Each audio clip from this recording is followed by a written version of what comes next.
You guys will find that you have passions, and having a passion is a gift.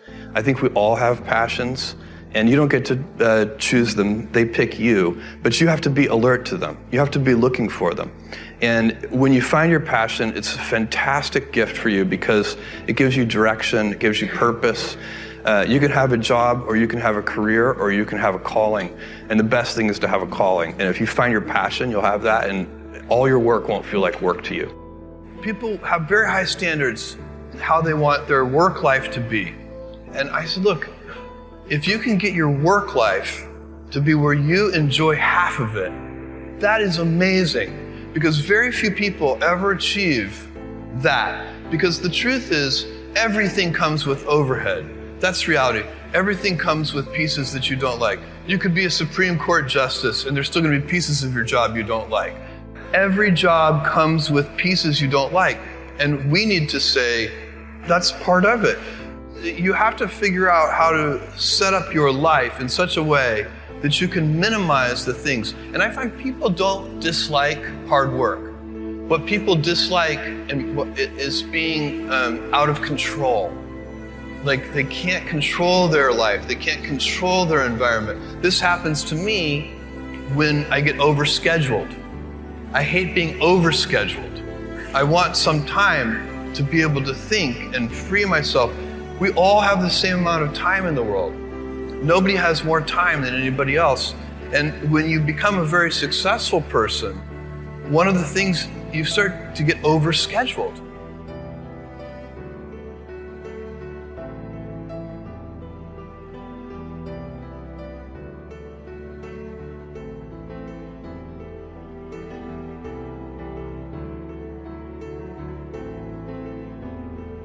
Many kids and many grown-ups do figure out over time what their passions are.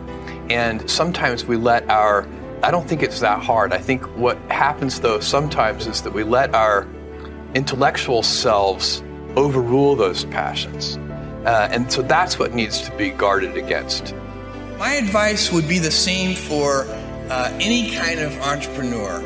And that is, make sure that you are focused on something you're passionate about. So if you look at the early internet companies, they were started and focused on doing something that they thought was very interesting long before the internet was fashionable in any way. We are currently an underdog once again. We've been in business for 6 years, and there was exactly 1 year where we were not the underdog, and that was 1999. I like the underdog years because it makes, I liked it when all the people we hired, their parents told them they were crazy. Like that was kind of the good era. Fortunately, it's back. In 1999, all the parents were like, giving their brothers and sisters high fives. My son is working at Amazon.com. So that's a very, you can't follow the fashion when you're trying to do a startup company, or I think really anything in life. But you have to, as an entrepreneur, if you're gonna build a company, pick something you think is interesting that has the intersection of genuinely creating real customer value, and then just stay right there and let the wave catch you. If you don't love your work, you're never gonna be great at it. The other thing I would suggest to any young person, even before they start their career, is to really think about their choices. Because I find young people, and when I was young, I made this mistake too. You can get very fixed on your gifts. So everybody has gifts. You have gifts and you have things that you didn't get gifted. Maybe you're extremely beautiful. Maybe you're extremely good at mathematics. There are a lot of things that you can be given. But those things can confuse you because they're not the things that construct your life. It's your choices that construct your life, not your gifts. You can celebrate your gifts. Be proud of them. Be happy of them. Actually, don't be proud of them. Be celebratory of them. But you can't be proud because they're gifts. They were given to you. You didn't earn them. You can only be proud of the things you earn. And so as I got older, I started to realize I wasn't proud of my gifts. I was always good at school. School was always easy for me. And I was always proud that I was a great student. I got A's in all my classes. I was good at math, all of that. And I thought that's who I was, but it's not true. Those are the things that are gifts. What was hard for me is deciding to work hard, deciding to use my gifts in certain ways, to challenge myself, to do things that I didn't think I could do, to put myself in uncomfortable situations. We all I would say to a young person, you can choose a life of ease and comfort, or you can choose a life of service and adventure. Which one of those, when you're 90 years old, are you going to be more proud of? One of my jobs as the leader of Amazon is to encourage people to be bold. And people love to focus on things that aren't yet working. And that's good, it's human nature. That kind of divine discontent can be very helpful. But it's incredibly hard to get people to take bold bets. And you need to encourage that. And if you're gonna take bold bets, they're gonna be experiments. And if they're experiments, you don't know ahead of time whether they're gonna work. Experiments are by their very nature prone to failure. But a few big successes compensate for dozens and dozens of things that didn't work. So, bold bets, AWS, Kindle, Amazon Prime, our third-party seller business.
Those things are examples of bold bets that did work, and they pay for a lot of experiments.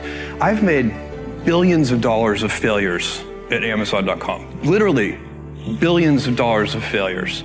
And you might remember Pets.com or Cosmo, or give myself a root canal with no anesthesia very easily. None of those things are fun, but they don't matter. What really matters is companies that don't continue to experiment, companies that don't embrace failure, they eventually get in a desperate position where the only thing they can do is make a kind of Hail Mary bet at the very end of their corporate existence. Whereas companies that are, making bets all along, even, big bets, but not bet the company bets. I don't believe in bet the company bets. That's when you're desperate. That's the last thing you can do. It's not, you could be out of work and have terrible work-life balance. Even though you've got all the time in the world, you could just feel like, oh my God, I'm miserable, and you would be draining energy. And so you have to find that harmony. It's a much better word. And I think for most people, it's about meaning. People want to know that they're doing something interesting and useful. And for us, because of the challenges that we have chosen for ourselves, we get to work in the future. And it's super fun to work in the future for the right kind of person. You need to be nimble and robust. So you need to be able to take a punch, and you also need to be quick and innovative and doing new things.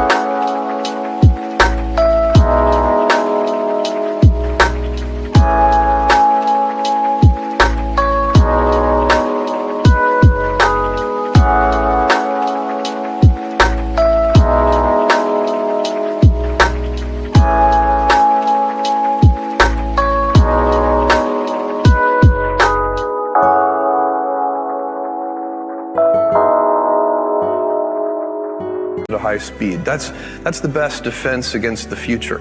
And you have to always be leaning into the future. If you're leaning away from the future is going to win every time. Whatever it is that you want to do, there's going to be risk in your life. And risk is a necessary component of progress. You can make any pioneering movements in the world of any kind, whether they be the geographical, physical exploration that I've just been talking about, or whether it be, a more cerebral exploration of a scientific field. Every speaker here has taken substantial risks, whether it be intellectual or otherwise, to achieve what they've done.